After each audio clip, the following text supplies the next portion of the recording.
Hello, and welcome to Knights of the Night Actual Play Podcast. This 5th edition D&D game, The Heretic, was written and run by our DM, Scott. And now, please enjoy episode 483, titled, You Did Succeed at Putting Children in Danger. Actual play begins immediately.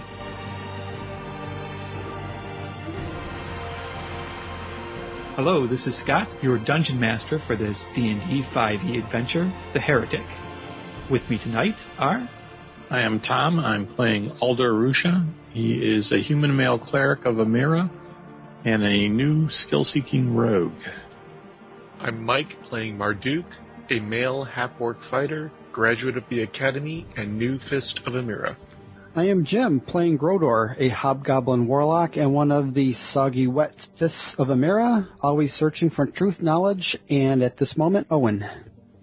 I'm John, playing Melody, a female human cleric, third of the exemplar family Harmony, ex-ambassador turned political operative.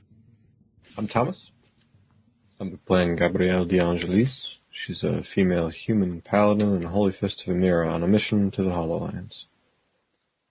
Where last we left off, the Fists of Amira had followed the trace of a small form moving into the woods. It led to a path to almost like an abandoned homestead of these dilapidated, falling over, crumbling stone homes in a clearing in the woods.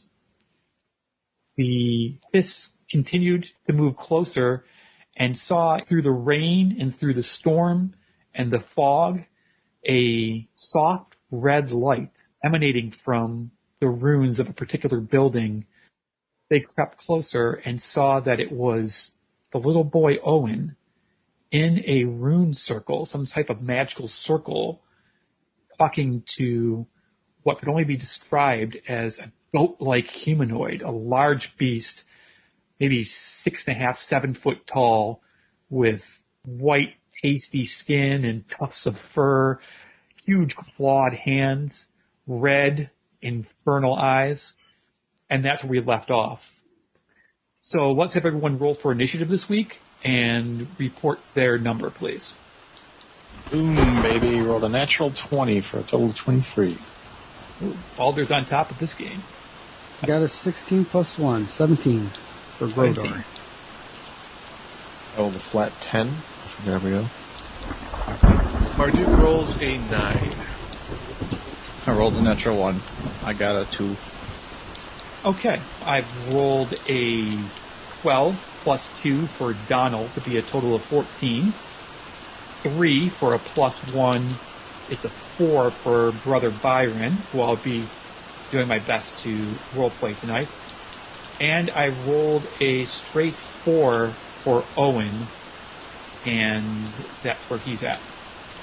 As if the heavens themselves knew that you guys had just discovered Owen in this creature and were poised to act, the rain stops. Literally, it doesn't lessen, it doesn't dwindle, it doesn't sputter. It literally goes from pouring rain to stopping. You can hear Owen, who was screaming to be heard over the sound of the rain, shouting out now in this clearing, in this foundation of a building. And he says, "You said no one would get hurt. You promised me. You promised."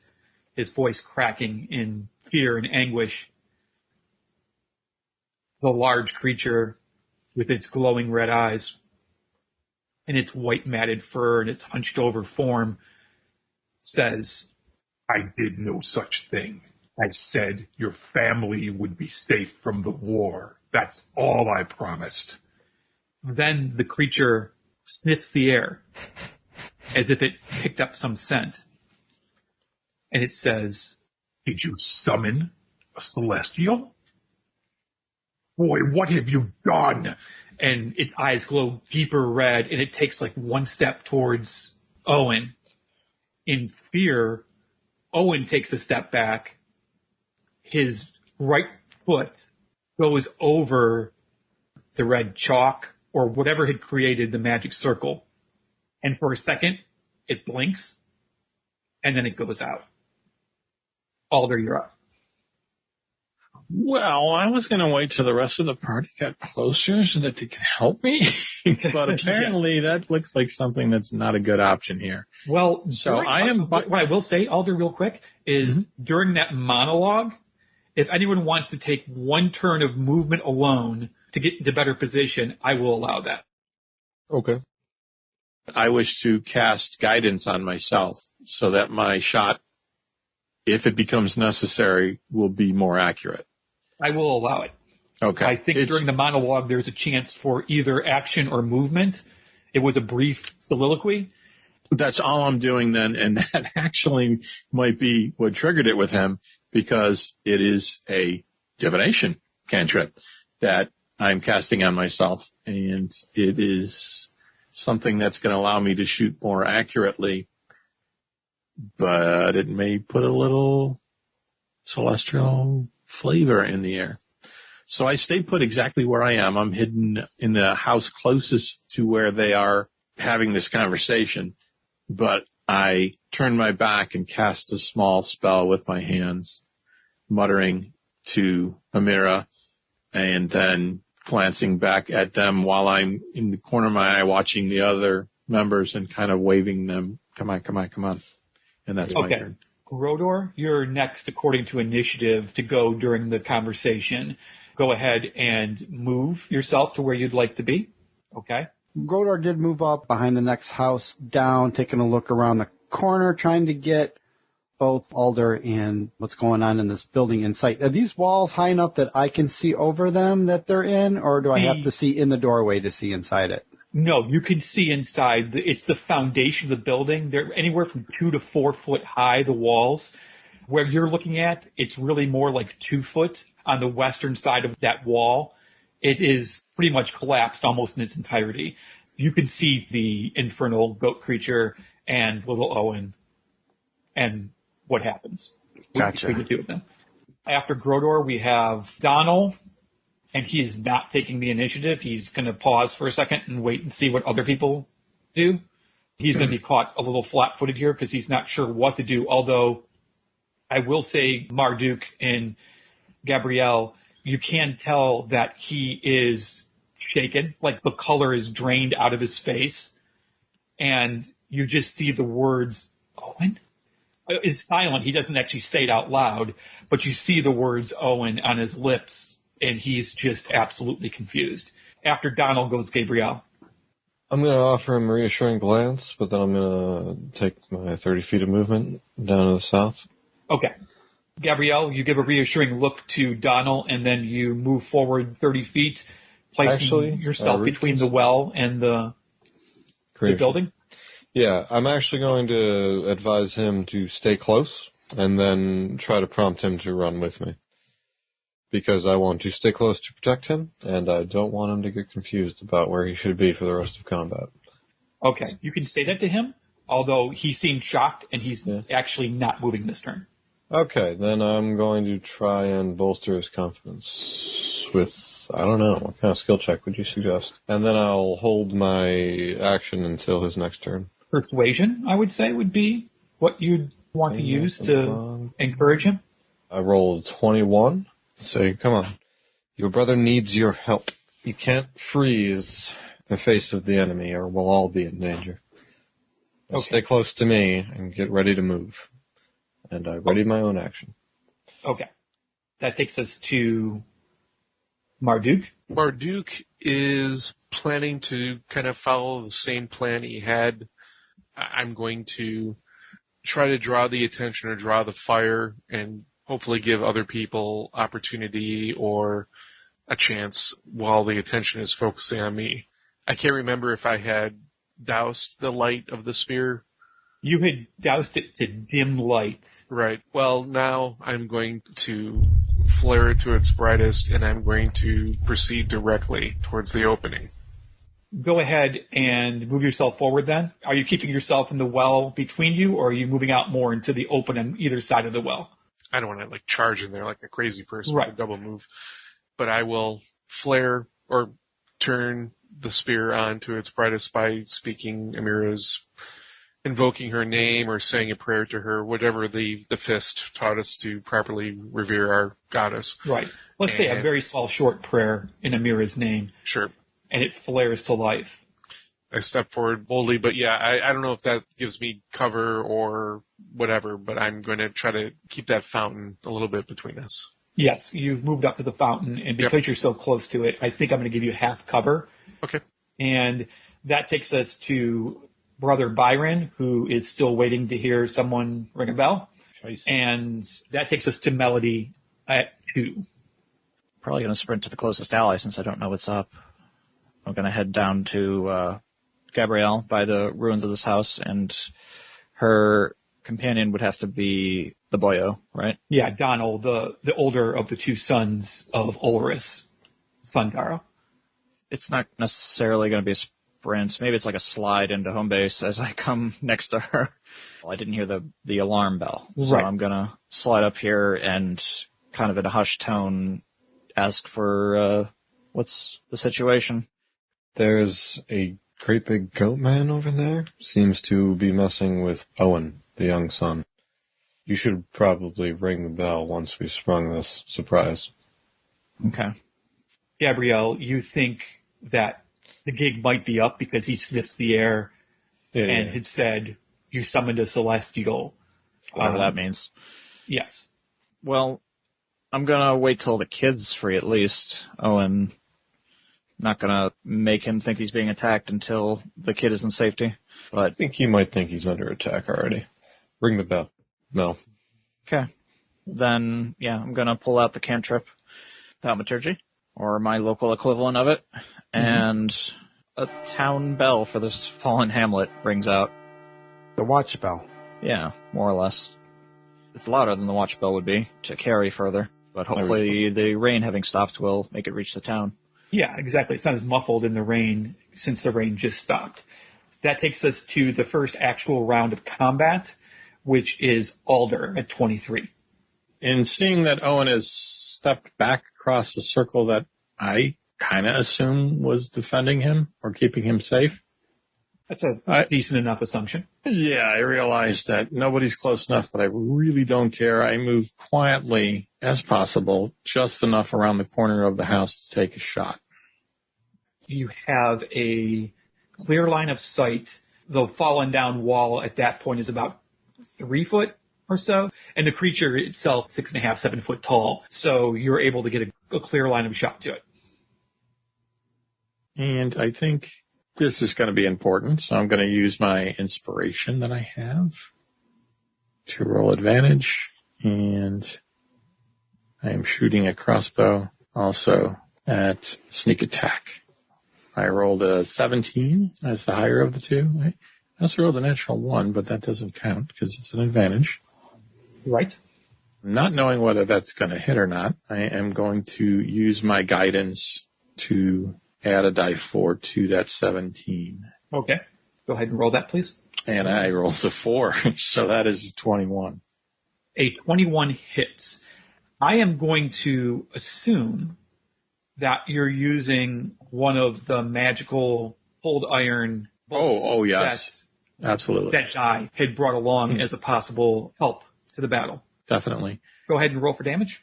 I rolled a die 8, which was only a 1, but with my dexterity plus 3, so I rolled a total of 6 damage. The 2 is because of a sneak attack.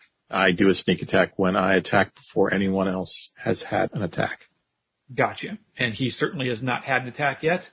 He runs out in surprise as the bolt finds a home in his right abdomen. That takes us to Grodor. Looks like I have a clear line of sight for where I am now. He's about 50 feet away and you have a clear line of sight. Yeah, I got a spell that can hit him from here. I'm just going to hit him with my blast. Eldritch Blast? Yep, So you'll just roll your normal natural 20 then? I hope so. Ooh, sweet. Natural Yeah. 19. A natural 19. Plus, I rolled a total of 23. Okay, it's a hit. I think you have a total of 10. Is that correct, Grodor? Yes. Your Eldritch Light, it arcs out from your palm, strikes the creature directly in the middle of its chest. And it staggers a bit under the weight of the blast, but it is still standing and looking very, very angry at this point. I shout, do not give him a charge attack with those horns. He does have horns, right? Yes. I think I'm going to move over behind this rock so he doesn't have a clear line of charge attack at me. Okay, so you move further to the south. A little further to the south behind a rock.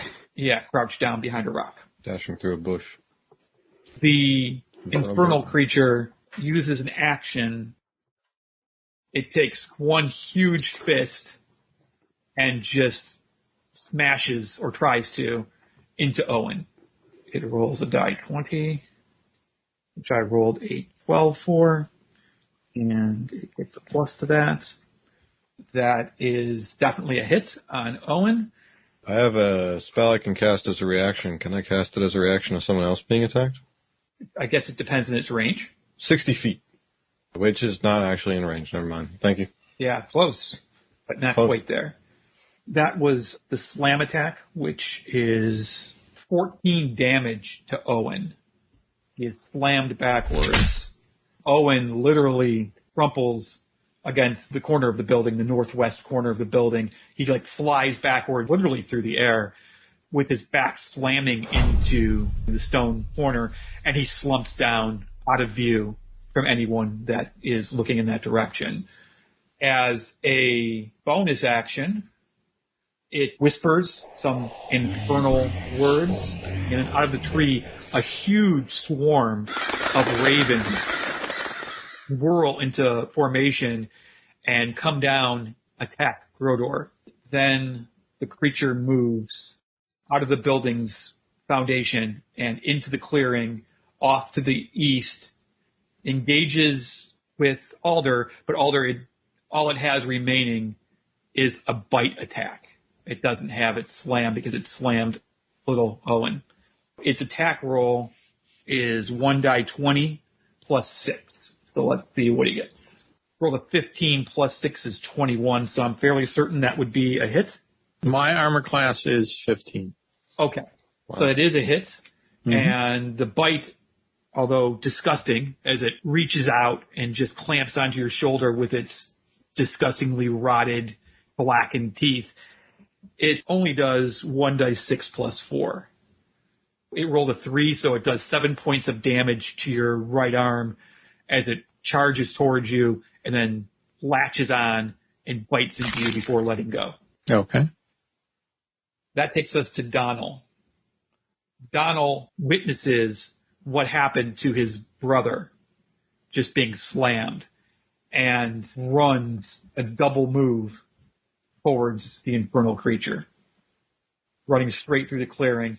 Doesn't quite get there, but he's just screaming with his long sword above his head and charging it. That takes us to next up after Donald, which is Gabrielle. I'm going to keep abreast of the boy, double sprint to keep up. Okay. Because he's in danger, and I swore that he wouldn't die. Gabrielle dashes straight south, and then skirts to a stop in the midst of some rubble, which I have to ask, is this difficult terrain? Because if so, it is not difficult okay. terrain. She would be 5 feet less, but she comes to a rest in the midst of a field of debris in the corner of a house. You did an action, you did a movement, you have a bonus action. Bonus action, the spell Shield of Faith, which gives a bonus of 2 AC to a target within 60 feet, which is Donald, because I'm protecting the boy. Gotta keep him alive. Okay, Donald now has 2 higher AC. Gabrielle grasps at her focus, the symbol of the fists of Amira that she wears around her neck, mutters a swift prayer in a language that no one around her can understand except for Mel, and blinding light emits from it for just a moment and then shimmers over to Donald, resulting in a shimmering dome that will help deflect some of the fiendish attacks. And I've removed one of my spell slots so I can keep track of that. As far as that goes, I think Mel is trying to listen for a language unique to this creature and is not paying attention to you. No problem. I believe, if I'm not mistaken, the creature is speaking in common. Mm-hmm. Although it undoubtedly now has more languages it can speak. I mean, being a denizen of the 9 hells it certainly is going to have something else that can speak besides common. But I don't know that its origin is known to us, yet. but yes, there is that. I believe I'm done. Okay. That takes us to initiative 9, which is Marduk. I am going to move my 30 feet to close the distance between me and the goat man. I'm going to use an action surge, which allows me to take one additional action on top of my regular action. Okay. Which will let me close the distance, and I will attack him with my final action with the spear, which is glowing bright with Amira's radiance. All right, and so I attack for a 23. That is definitely a hit. And the damage is 9 piercing. 9. 9 so piercing. Your spear definitely pierces, this time, the left side of the infernal creature, drawing a black type ichor, just a disgusting type of blood that oozes from the wound that you penetrate relatively deeply in. It certainly took that damage and felt it, but it's still going strong. Okay. That takes us to Brother Byron, who has heard the ring of the bell and double moves into the woods. Then comes Owen at 4. I will secretly take a action with Owen. And then Mel at 2. I'm going to double move as close as I can to Owen. So I think this is a well in the middle of town? Yeah, it's a well that's like abandoned and crumbling, but it's... just for the descriptor. Yeah. Okay. Yeah. I run from the edge of town straight through the middle, slip past Gabrielle and Donald, but not quite past the demon fight, just on the side of it, trying to slip past into the ruins where Owen took his blow. That's as much movement as I can do this turn, and I'm quickly searching through my pack as I'm sprinting for one of the healing potions that I picked up. Yay. I believe pulling out a potion can be a bonus action. At least I'll allow it to be a bonus action. I've got a cheat sheet here. It says move, action, bonus action, reaction. Yeah. And minor actions include pull an object from your backpack, as long as you're not searching your backpack. And I think it makes sense that these would be one of the most accessible items in my backpack. I think that absolutely makes sense. So we're going to say it's a free action then. Yeah, I don't have a bonus action to do. I just wanted to tell you. Yeah, no, because it might come up in the future. So it's always good to know. I like to be corrected when I'm incorrect. Thank you very much for that. Mel, didn't you also have a spell that only takes a bonus action?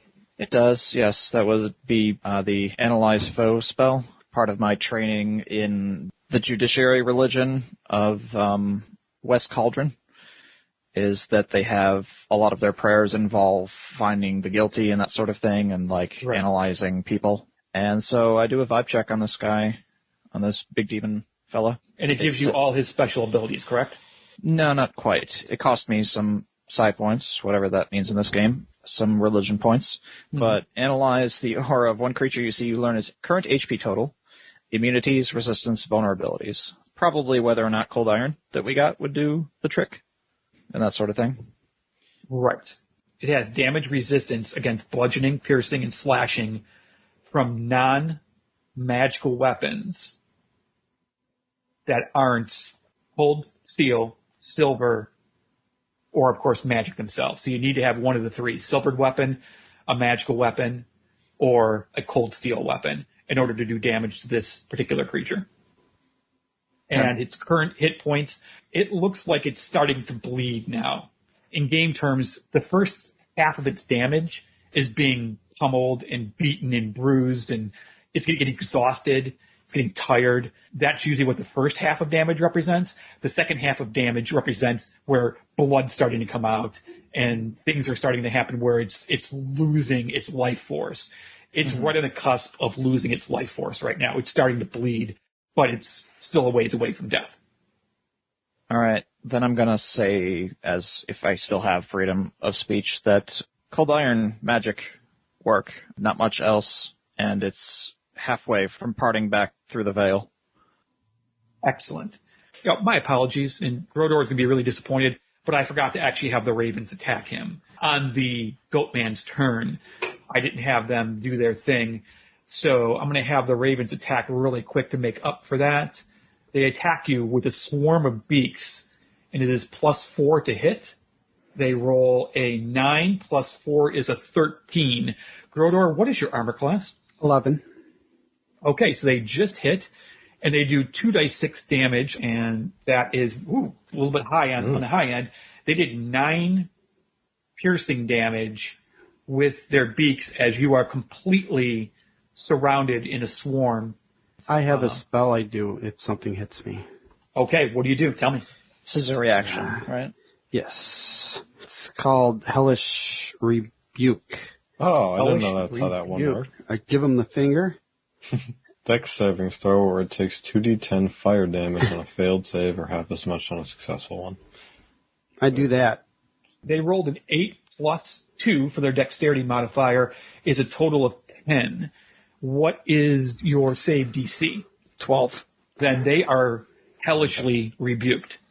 Flame erupts, feathers fly, squawks are heard, and painful screams from the birds. 2 die 10. And they're taking the full amount of damage from it because they failed their save. I rolled a total of 12. You would say roughly half the swarm took damage from that. There is quite a bit of dead ravens flopping on the ground as they get fried from your hellish fire. Nicely done. I believe if they're a swarm, once they have half their hit points, they only do half as much damage because there's not as many of them. So that was an extremely effective use of your hellish rebuke because you took half of them out with your hellfire. And since I did that and it's a regular spell, not a cantrip, I can't do that again, right? Depends on how many spell slots you have. I do not know that. I mean, I have 2 spell slots. So you can do it once more if you want to use your other spells. You can only cast Per first turn. level spell and a cantrip in any round at all, as far as the level he's currently at. You can cast a leveled spell and a cantrip. You could never in a round, as far as I understand the rule, cast 2 spells in the same round, even if one is a reaction. That is absolutely true. That takes us now to Alder at 23. You've got a moving 7-foot tall creature. I do. However, Marduk is taller than I am, so I'm going to strike low, and hopefully he will strike high. I draw my rapier and pierce this son of a gun. Do I get an advantage being across from? Yes, you are flanking. It's an optional rule, which I'm using, and Okay. you do get advantage on the attack. So I pull forth my mother's sword and roll a 23, which is What the fuck? just a 17 plus a lot. And I do 12 damage. That is 7 with the blade and then 5 for the sneak attack because... It's an extra 1d6, right? Right. You still Right. I am have- talking to Marduk, though. I mean, not talking, but signaling. And I made it clear I'm going high.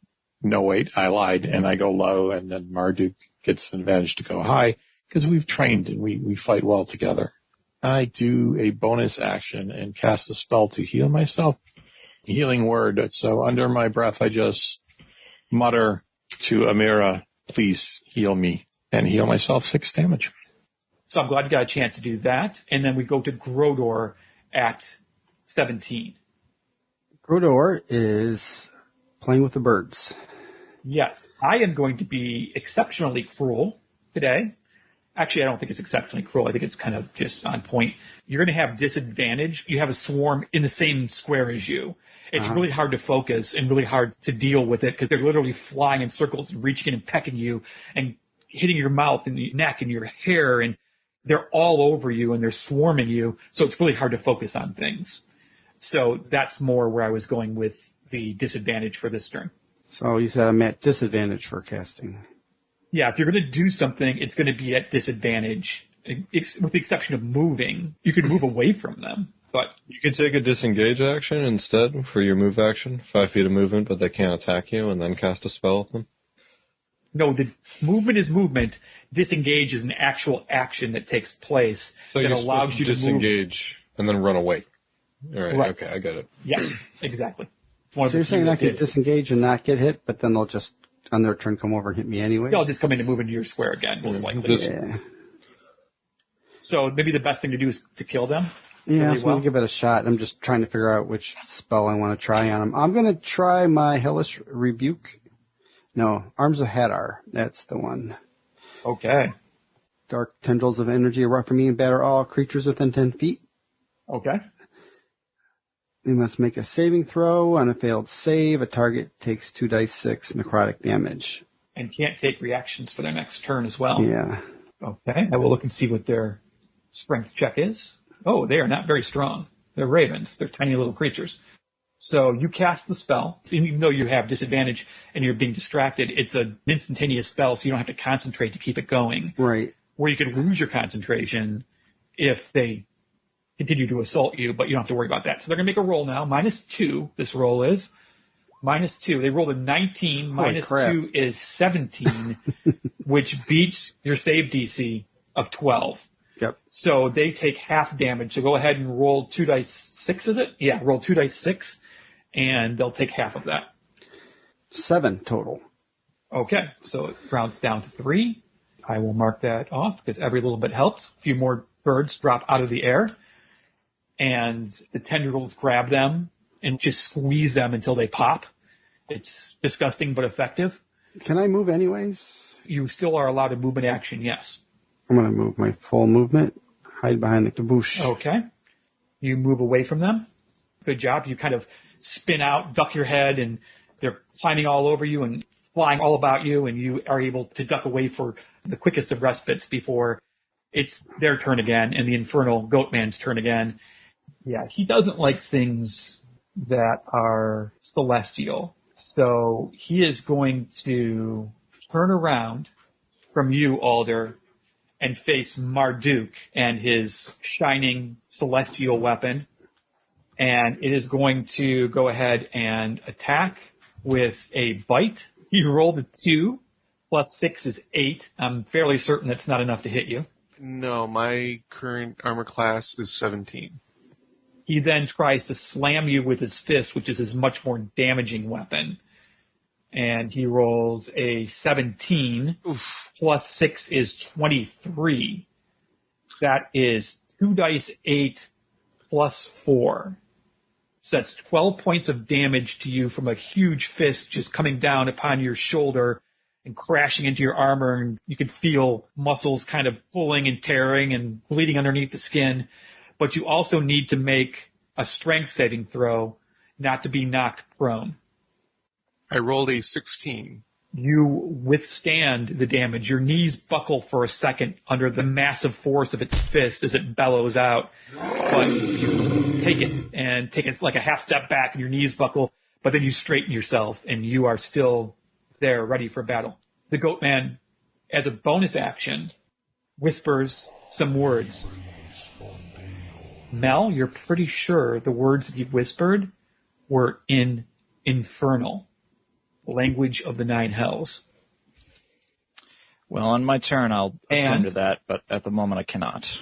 Right. And a flock of ravens on the easternmost trees, close to Alder and close to Gabrielle, swirl off of the tree with a cacophony of screeches and caws, and they fly directly into Gabrielle's area, just surround her in a swarm to the point where you almost can't see her. The swarm is so all-encompassing. There's so many of them. There's got to be at least 100 birds, if not more, that are swirling about. I will take it to an attack roll, Gabrielle. Mm-hmm. They make their roll. They rolled a 2. They did not hit. So they distract you. They make you uncomfortable, and it's very harrowing, but you're able to regain your composure and not take any damage as their beaks, they mainly focused on your body, not your head. And so they're having a hard time getting through the chainmail that you're protected with. Do you have any spells that you're concentrating on currently? I do. I'm trying to protect my boy Donald. So that's a Constitution save? I believe it's a Constitution save. If I'm not mistaken, isn't it a straight 10? Whenever you take damage while you are concentrating on a spell, you must make a Constitution saving throw. DC 10 or half the damage. Yeah, that's you what I take, thought it was. Whatever's higher. So DC 10 or higher. You didn't take any damage, but you are distracted for sure. I rolled a total of 4, which is not so tight. So Gabrielle managed to protect herself from any damage by raising her mace and shield to appropriate positions, but loses track of her chant, and the spell fizzles out. Which sucks. Yeah, Do you have Donald any inspiration to looks go back on that? Oh, actually I do. I have 2. I didn't think about it, but I can spend it there. So I will roll again. Yes, go ahead. And I didn't. I rolled a 9, which is a lot better, but not enough Not the better. 10 that you need. I'm not spending a second inspiration on my concentration because I might need to hit someone later. Yes, you might. Or, Or save somebody's life. We'll see. the swarm, well, half the swarm, slightly less than half the swarm, comes and finds you. It tracks you to your new location by the shrubbery, and they attack. I had a feeling they would. They rolled a natural 20, Oh, I'm dead. which kills Grodor, killed by a flock of ravens, not a flock of swarm. It's going to be 2d6 because they are wounded and beyond half their hit points. They go down from 2d6 to 1d6. But because it's double damage, because it's a critical hit, 2d6. it's 2d6 back again. So I'm going to roll a 2d6, and hopefully I'll roll really, really low. Yeah, I hope so. I rolled double 6. Yeah. Holy crap. So Grodor takes 12 damage. Ow. The ravens pursue the warlock through the clearing and literally peck and claw him to unconsciousness. So you guys see Grodor collapse, putting his hands up in defense, and they're pecking at his hands, and he's got blood in his hands, and he falls to the ground. And that takes us to Donald. Donald moves forward, and with all his might, with his longsword, he attacks, screaming, "You killed my brother!" And he's obviously distraught. He rolls a 6 plus 4 to hit, but he ends up with a 10, which is not enough to strike home. He strikes the creature, but his tough, scabrous hide of his arms and his fur just takes the blow, and Donald's sword can find no purchase. And that takes us to Gabrielle at 10. Do I have any healing spells I can do it at range? I don't think I do. Healing Word's the only one at this level, and I don't I'm have pretty sure that. we just burned that. I step close enough that I can hit the beast with my great big pole hammer, and Now, you did have the mace out before, just to be clear. exactly, You're which running. is why I'm going to throw it at the ground at Donald's feet and shout, "The beast cannot be harmed by mortal weapons. Try cold iron," and then When you step away from the unkindness of ravens, it gets an attack. they get an opportunity attack. So they I'm going to roll let a- them do that because I sure as cuss ain't going to disengage. They only rolled a 9 plus 4 is a 13. That does not hit. That does I have not. 16 or 18 while I'm wielding my shield, which I am until I start wielding the pole hammer. So you may continue with your turn. All right, I discard the mace, which I was supposed to treat with utmost respect, at Donald's feet, while shouting about the inefficacy of mortal weaponry. Yes. And then I swing my hammer down, my pole hammer down on the beast's skull from 10 feet away. All right. Um, You swing it around behind you, raise it up over your head, and bring it down with a... 13, which I don't think it hits, but you can tell me first. Again, it crashes into its hide, but it was a deflected blow, and you felt like you almost made purchase with your attack, but it just deflected off of its shoulder, and your hammer slams into the wet turf, and you have to take a second to pull it back out again, and you didn't get the damage that you were looking for, unfortunately. And I spent my inspiration to try and roll again and rolled even worse. So with a second upswing, she tries to cluck it in its jaw and whistles above the head. Right. Before With the pullback, dashing. Right. Yeah, exactly. It's just Before- not happening so far for Gabrielle. Dashing to the west to try and cover Grodor, who seems to be in great distress. Yes, they're going to eat him. Actually, though, tough choice. Yes, I'm going to go and try and help Grodor. I'll see if I regret this later. And then I end right next to Grodor, skidding to a halt to try and reach him and offer some resuscitative magic. And she doesn't have a bonus action, correct? She doesn't, I don't think. Oh, wait, no, I could cast that spell again. I'm going to save her for a smite that might save us later. Okay. Marduk. Marduk uses his inspiration to gain advantage on the next attack. He already has advantage because he is flanking with his combat friend Alder, who he's practiced this maneuver in many times in the past. You're on either side of the infernal beast, and so you get advantage because of your flank. Oh, then I'll save my inspiration, and I will press the attack, striking high. So with advantage. And I score a 22. 22 is a hit. All right, and the damage is 12 piercing, which is maximum damage. Nice. That is very nice. I will also use a bonus action called Second Wind to regain hit points equal to 1d10 plus my fighter level. So you rolled a 4? 4 plus 2. Plus 2. I heal 6 to bring me to 17. Okay, and your spear found purchase right in the abdomen of the beast with that 12. It was a very good two-handed thrust into its midsection, and it was difficult to get the weapon back out. Yeah, I mean, it was difficult. Right. And again, spurting from the wound is this black, thick, gooish, it's just disgusting. And it's kind of like sputtering and falling to the ground, and the ground sizzling where the infernal blood lands, and it's quite distressing. I meant to ask before, I never noticed this before, but I can show the radiance of my... nice. That's the light that is emanating from the spear right now. I don't know if that has an effect or if anything, but that is the illumination that's going on in this evening. So, excellent. I appreciate that. That's really good to have. If it's affecting him, or I suspect that the celestial weapon he might be referring to is the one that I'm carrying. Because there's celestial runes on the spear, so I'm assuming that's... To be fair, he didn't say weapon. He said, what celestial did you summon? Okay. Now, but it could mean the weapon. It's just he said celestial, just to be clear with the terminology so there wasn't any misunderstandings. I'm an orc. I thought it was me. Okay. Yeah, it's all about me.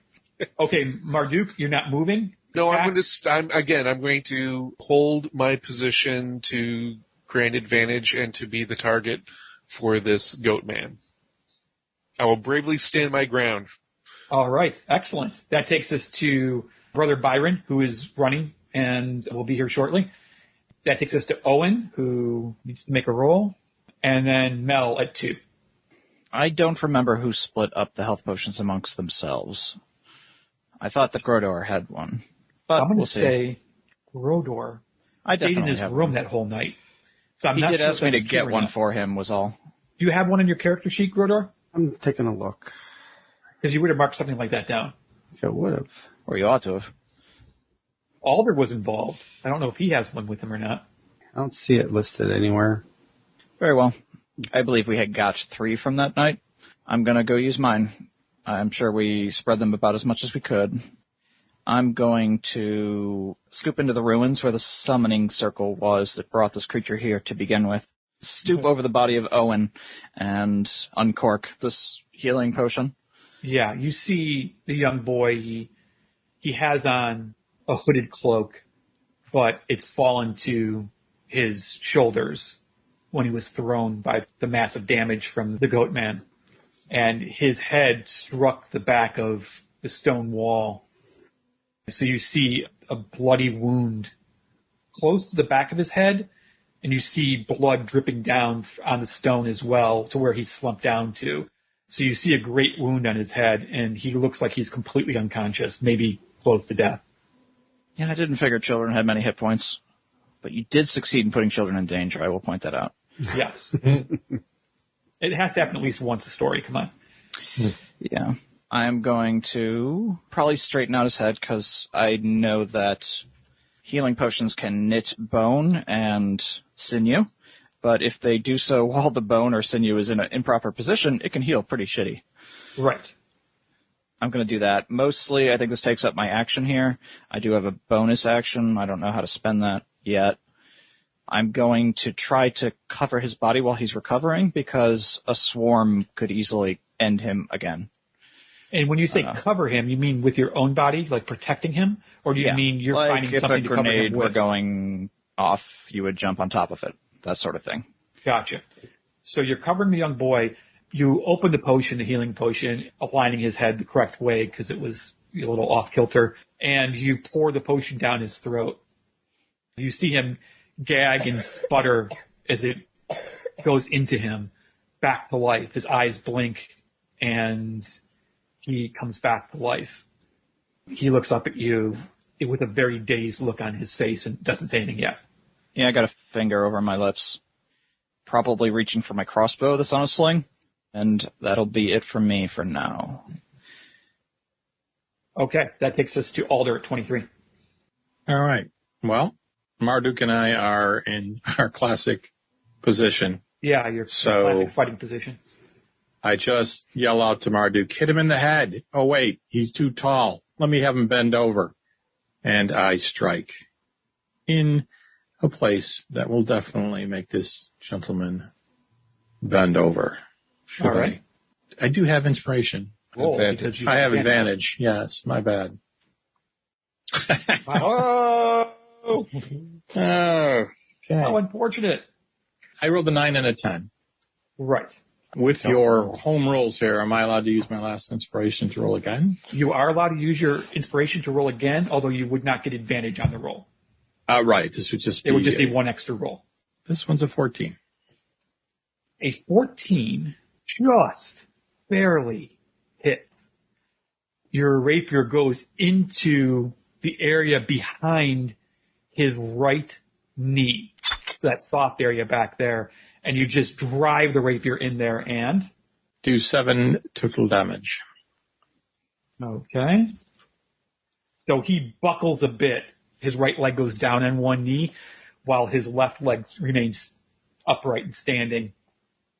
What else do you do, Alder, in your turn? I do not do anything at this point. Okay. So you strike him and then you set up the best defensive posture you can, anticipating perhaps another attack coming. That takes us to Rodor. Rodor, roll a die 20, please. I'm at -6. You're actually at 0. It doesn't go by minuses. I'm at -6. I'm counting. 12.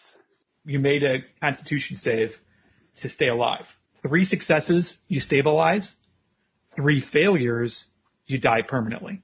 So you have 1 success right now towards warding off death. So what's a failure? A failure would be under 10. A success is 10 and above. Okay. It's just a straight roll.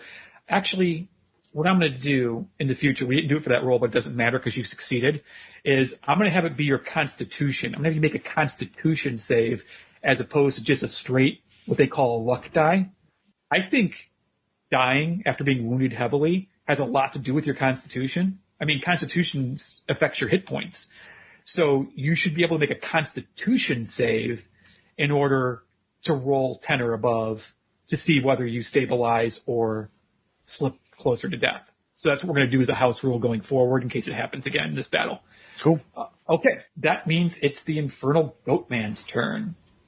The Goatman is on one knee, but it takes a fist and aims directly at Marduk. It does not like the celestial light at all. Actually, it's going to try to bite you first. So its bite attack is a 6. And it takes it up to a 12, which I'm sure is not a hit. I think you said you were somewhere around 17 or 18. So Correct, the bite, 17, thank you, Marduk. And the bite misses. You get a face full of the fetid breath and the decaying teeth of this creature as it clamps down close to your shoulder but misses. And then it takes its fist and once again aims at the same spot it aimed at before on your left shoulder and brings its fist to bear, and this time swings. Must be because he's off center right now with Alder taking him down to one knee. You're welcome. His fist swings and misses, and you're able to duck under the attack. As a bonus action, it does not do anything as a bonus action. That takes us to the swarm. The swarm on Grodor continues to feed upon him. The swarm that was chasing Gabrielle finds her again. So, Gabrielle, I'm going to go ahead and roll to hit. Don't I have to get past my reaction first? Or do swarms You can not react to their attack, yes. Because they have to get within 5 feet of me and then within... No, they attack in the same square as you. Right, so they have to cross my reaction range. I can make an No, attack you at don't. them? With a swarm, you don't get an opportunity attack because it's how they move. It's just who they are. There's so many of them, you just can't deal the same type of. It's not like facing one foe.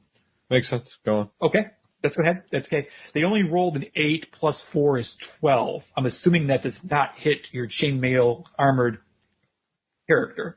Nope, solid 16. Once We're good. again, fends off the attack. No concentration this time to break. I'm going to say that, Rodar, what's your total hit points? 15. 15 is your total hit points. Yep. What I'm going to do is something a little different because they're pecking at your corpse, basically injuring you more. I don't want to do a coup de grace and say you're dead, which is what damage after you're unconscious does.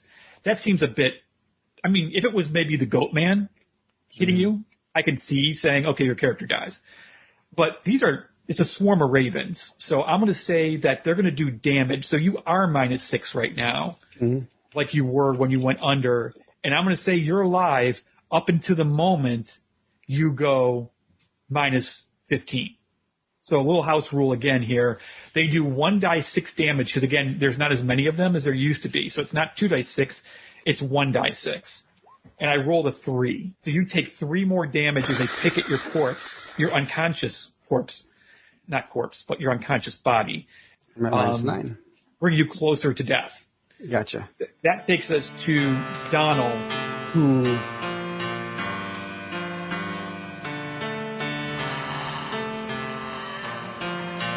Thank you for listening to Knights of the Night Actual Play Podcast. If you'd like to send us a question, comment, or feedback, you can reach us in a number of ways, including Twitter at KOTN_podcast or by emailing us at feedback@KOTNpodcast.com. And don't forget the iTunes reviews. We also have a Facebook page which can be found at facebook.com/KOTN.podcast. While on Facebook, you can join like-minded folks at our fan page at facebook.com/groups/KOTNfan. And lastly, there's our blog at KOTNpodcast.com, where there's an Amazon link on the right-hand side. For those of you who'd like a more steady way to help us pay the bills, or if you live outside the U.S., you can help by donating to our Patreon page at patreon.com/KOTN. And please remember to join us next week for more mystery and adventure.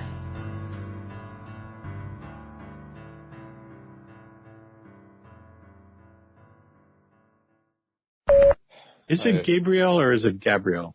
It's Gabrielle. Okay. Yeah, All right. got it. Jim, could you describe where you ended up? Because You mean Marduk. yes. Sorry. Good call. Marduk, could you describe No, where you if you're talking Jim, you mean Grodor. Fuck me. Oh, My wow. device Yeah, was we wrong. all screwed it up. I Why don't you try that actually, again from the start there, Thomas? I was actually talking while I was muted. Oh. Okay, Grodor, could you tell us where you ended up then? Yeah. Okay, I looked up online really quick. The stealth movement is 2/3 of your normal movement. So with a movement of 30, you would be moving 20. That was just enough to get me where I got to. So Okay. Did you do that? You did a stealth move? yeah, Well, then you should make a roll for your stealth, I'll do that. just in case. Holy schnapps, the range on that thing. Yeah. 120. 120. Wow, I just looked down and saw that. I had a held action for when the boy started running. If the held action doesn't occur before the end of the turn, it resets and you just go on your initiative the next turn. It doesn't hold over to the next turn. Did not know the rules. That's okay. I thought I would do a little bit of educating. Yeah, I just wanted to Sorry, make I sure. trusted Jim. No, So- that's all right. Don't trust Jim. Level 2, baby. I believe. Rogue, baby. And the disengage action, just for future reference, if anyone wants to know, it doesn't allow you to be attack of opportunities anytime during your movement. So you can move through 3 or 4 different foes with the disengage action and not get hit. That's interesting. Not just the one you're disengaging from. It's almost like somebody read the Dungeon Master's guide. I think that was actually in the player's handbook, but yeah, just for some reason it stuck with me. He rolled I'll say 2. the Orcus version of I'm Your Huckleberry. Looks like he's eating crow. Yeah, it does. Ooh, nice. So. Oh, come on. You don't go with a murder of crow? He was attacked by a murder of crow? Oh, it absolutely is a murder of crows. Murder of raven? Yeah, I think you're close enough to the same thing. I'm not sure they call the ravens. I'm sure they have a term for it, but I'm not sure what it is. But yes. And thank you, Melody, for an unkindness of ravens. Grodor falls to an unkindness of ravens. Quite literally. Ooh, how'd you put the little skull and crossbones on your character, Grodor? On the map. Found it in the config. Cool. Nice. When you click on the character, the little circle icon at the bottom, you can do different things. Like I have a potion on me now. Nice. I just saw that. That's very cool. I actually don't know if I have enough actions to do this. Well, Does it take a bonus action to discard a weapon, or is that free? I'm going to say that dropping a weapon is free. I'm pretty sure I'm right on that. Other possible titles for this episode available for voting on our Facebook fan page were Unkindness of Ravens, Ring the Bell, Mel, Inspiration on My Concentration. I do a vibe check on this guy. Her companion would be the boyo, and a great big goat man over there.